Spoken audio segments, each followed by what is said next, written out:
Halo, assalamualaikum teman-teman. Baik, untuk kesempatan hari ini kita akan belajar terkait dua resep ya, yaitu pasta dan suppositoria. Nah, langsung saja ke resep pertama, di mana di sini untuk resep dokter yang menghendaki dibuatkan pasta zinzi sebanyak 10 gram ya untuk pasiennya. Kemudian signa usus notus artinya adalah pemakaian telah diketahui ya. Oke, kembali lagi terkait screening resep dan juga ketentuan dalam penulisan etiket maupun kopi resep, teman-teman harus lebih mandiri untuk bisa menguasainya ya. Kemudian langsung ke resep standar. Nah, teman-teman boleh memilih resep standarnya dari sumber mana, karena juga dalam resep dokter tidak menuliskan harus dengan sekundum standar yang mana, baik Fornas, FOI, CMN, FMS begitu. Tetapi di sini Bu Santi memberikan contoh, salah satunya menggunakan referensi Fornas ya, Formularium Nasional halaman 304. Nanti teman-teman boleh cek mandiri. Dan tidak harus menggunakan Fornas, silahkan menggunakan buku lain yang ada pasta zinsinya, boleh silahkan. Nah, di sini tiap 10 gram mengandung zinc oksid sebanyak 2,5 gram, amilum tritisi sebanyak 2,5 gram ya, sorry di sini salah, ada 2,5 gram, dan vaselin flavum at 10 gram. Nah, kebetulan untuk permintaan dokternya juga 10 gram, maka kita tinggal menimbang sesuai dengan yang tertulis dalam buku standarnya ya, ZNO, amilum. Kemudian untuk vaselin flavum, karena di situ ada at 10, maka kita hitung 10 dikurangi 2,5 dan dikurangi lagi dengan 2,5, sehingga hasilnya adalah 5 gram untuk vaselin flavum ya. Oke, kemudian untuk permasalahan dan pengatasan, teman-teman juga harus lebih teliti lagi dalam memberikan kelengkapannya ya. Salah satunya yang tertulis dalam petunjuk di sini ZNO atau zinc oxide ya, tertulis angka 100 di sini. Di sini menunjukkan yang dikehendaki adalah serbuk yang halus, yang Zn oxide ya, zinc oxidnya. Sehingga kita perlu untuk mengayaknya terlebih dahulu dengan menggunakan ayakan nomor 100 ya.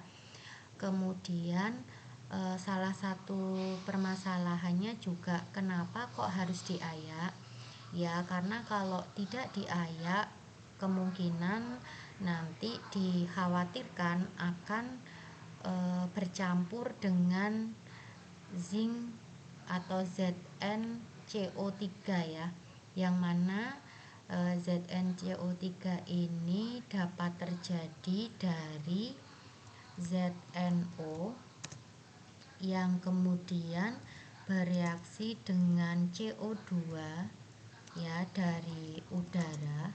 Nah, mungkin ini bisa berasal dari saat kita membuka atau menutup botol kemasan ZNO-nya gitu ya, pada saat penyimpanan kita membuka dan menutupnya dan berkali-kali. Nah, kemungkinan di dalam udara masuk ke dalam kemasan, maka kemungkinan akan tercampur bereaksi membentuk ZnCO3, yang mana ZnCO3 ini berbeda dengan ZNO ya, dan khasiatnya pun juga otomatis berbeda.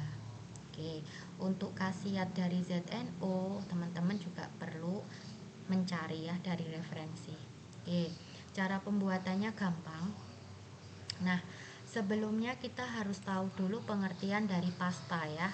Pasta itu merupakan eh, salep unguentum, tetapi dia memiliki konsistensi seperti yang namanya pasta itu sendiri, karena di situ terkandung 50% atau lebih serbuk ya. Jadi lebih banyak serbuknya bila dibandingkan dengan bahan yang bersifat semi solid. Nah, di sini kan terlihat bahwa vaselin flavumnya yang sifatnya ini adalah lembek ya, lemak. Ini ada 5 gram. Kemudian ZNO dan amilum tritisi yang sifatnya serbuk-serbuk itu juga totalnya adalah 5 gram. Jadi di situ terdapat 50% dari unguentum ini berbentuk serbuk ya. Maka bisa dikatakan ini termasuk dalam pasta ya. Pasta salah satu bentuk salep yang memang konsistensinya terdapat 50% atau lebih adalah dari bahan serbuk. Sehingga untuk mencampur bahan yang tadi vaselin flavum berlemak kemudian dicampur dengan serbuk-serbuk itu memerlukan cara atau teknik khusus ya. Salah satunya adalah kita harus lebur dulu teman-teman vaselin flavumnya sebelum dicampur dengan serbuk-serbuk yang tadi. Kita lelehkan dulu, kita lebur dulu di cawan penguap ya, atau water bath sampai nanti lebur. Oke, setelah lebur baru kita campurkan dengan ZNO yang tadi sudah diayak terlebih dahulu ya, sebelum ditimbang diayak terlebih dahulu. Kemudian amilum juga ditimbang, dan jangan lupa menggunakan mortir hangat ya teman-teman. Oke, kenapa harus mortir hangat ya? Agar leburan vaselin tidak tiba-tiba membeku gitu ya, dan hasilnya nanti campurannya juga lebih maksimal homogennya. Oke, setelah homogen semuanya dan serbuk-serbuk juga dapat terlarut sempurna di dalam vaselin flavum yang sudah dilelehkan, maka bisa dimasukkan ke dalam pot salep ya, yang sesuai dengan banyaknya. Di sini 10 gram. Jangan lupa untuk diberikan signa sesuai dengan permintaan dokter. Signa usus notus pemakaian diketahui ya. Kemudian diberi keterangan obat keluar. Oke. Untuk resep selanjutnya di sini menggunakan kopi resep, yang mana kita membuat supositoria ya, Datales dosis 2. Nah, untuk ketentuan supositoria di sini dengan bahan dasar basic suponya adalah PEG ya. Dan di sini ada ekstrak belat sebanyak 10 mg setiap suponya, dan kita diminta untuk membuat 2 supo.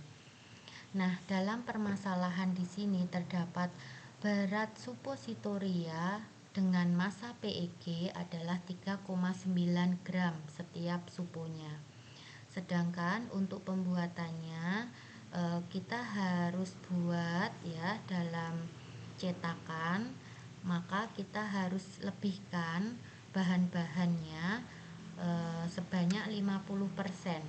Jadi kalau kita diminta untuk membuat 2 supo, maka kita lebihkan 50%, maka bahan yang kita timbang adalah untuk kebutuhan 3 supo. Ya, kalau di sini satu suponya adalah 3,9, maka kalau kita siapkan 3 supo, maka kita menimbangnya atau kebutuhan bahan kita totalnya adalah 3,9 dikalikan 3, totalnya adalah 11,7 gram. Nah, oke. Kalau di sini terdapat ekstrak belat 10 mg, maka nanti untuk 2 supo 3 supo ya, maka untuk ekstrak belatnya juga nanti kita timbang 30 ya, karena dikalikan 3. Kemudian untuk PEG nya, PEG 47% itu dikalikan juga dengan bagian-bagian tadi 11,7 gram, maka ketemunya adalah berapa teman-teman? 47% dikali 11,7, 5,50 gram. Oke, untuk PEG yang 4000 kita pakai 33% ya. Berapa 33% dari 11,7?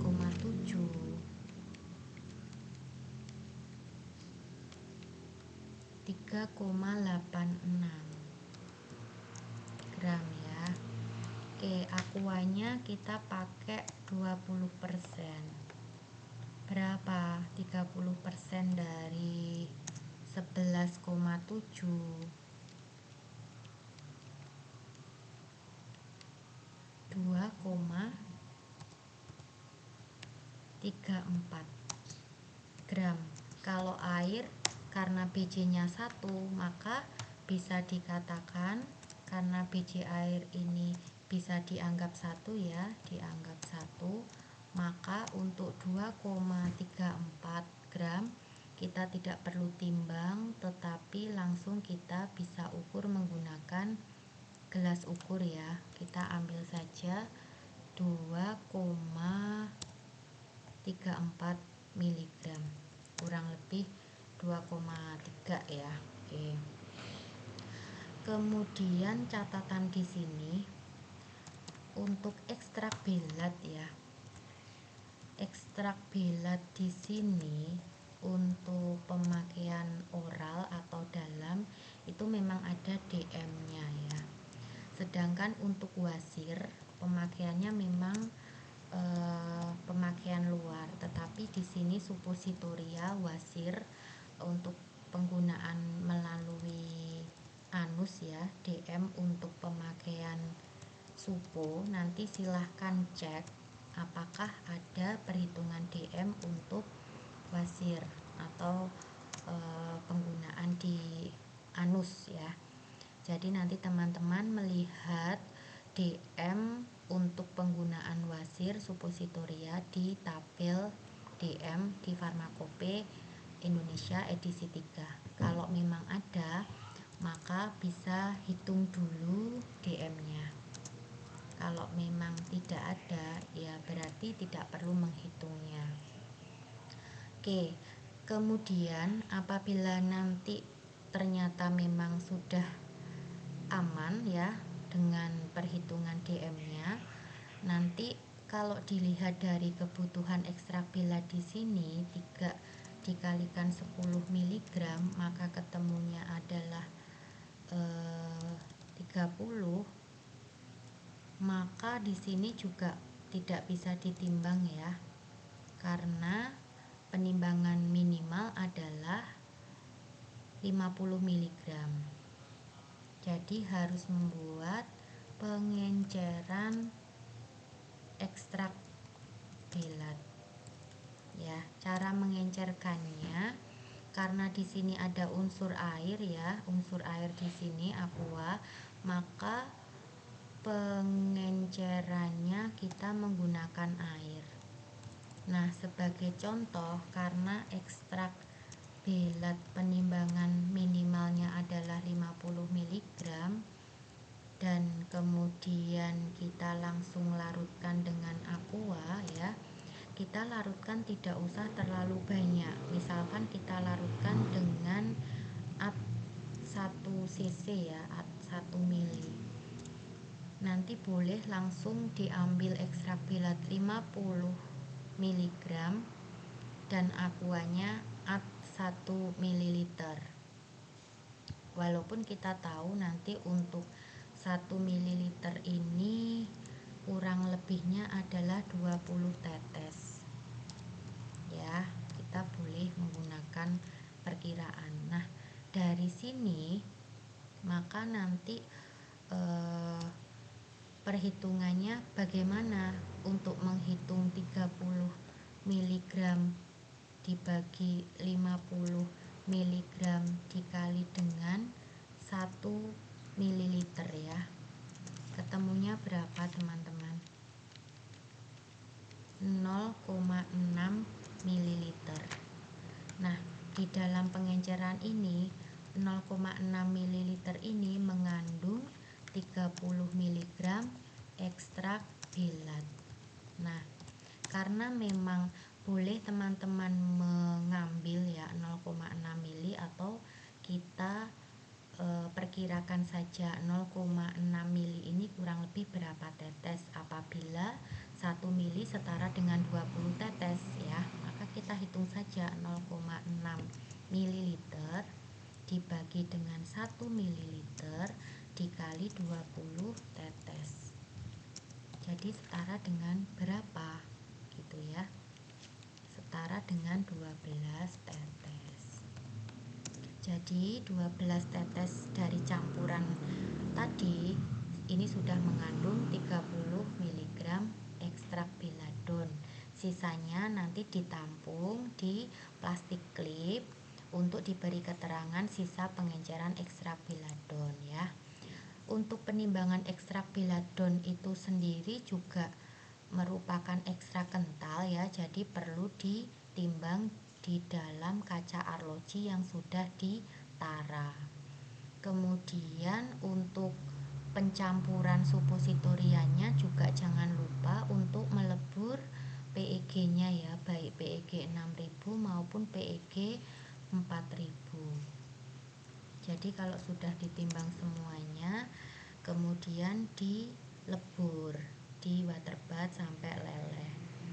Kemudian setelah leleh boleh dicampurkan dengan pengenceran yang tadi 12 tetes ya, diaduk ad homogen. Jangan lupa untuk menyiapkan dulu cetakan supunya. Dengan cara cetakan supunya dibersihkan dan diolesi dengan aqua glycerin agar nanti cetakannya tidak lengket dan hasil cetakannya pun juga tidak pecah ya, mudah untuk dilepas dari cetakannya. Dan untuk mengingatkan bahwa walaupun kita menyiapkan penimbangan 3 supu, maka kita tetap memasukkan ke dalam 2 cetakan ya.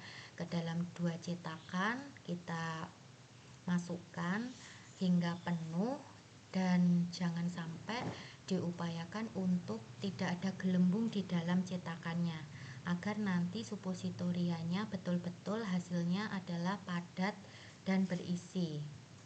Kemudian kita masukkan ke dalam freezer pendingin agar cepat padat ya konsistensi supunya.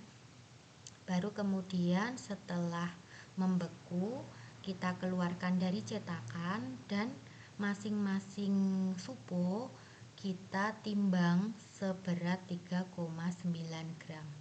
Nah, sebelumnya otomatis beratnya pasti harusnya lebih ya, karena tadi kita sudah sengaja melebihkan dalam pembuatannya.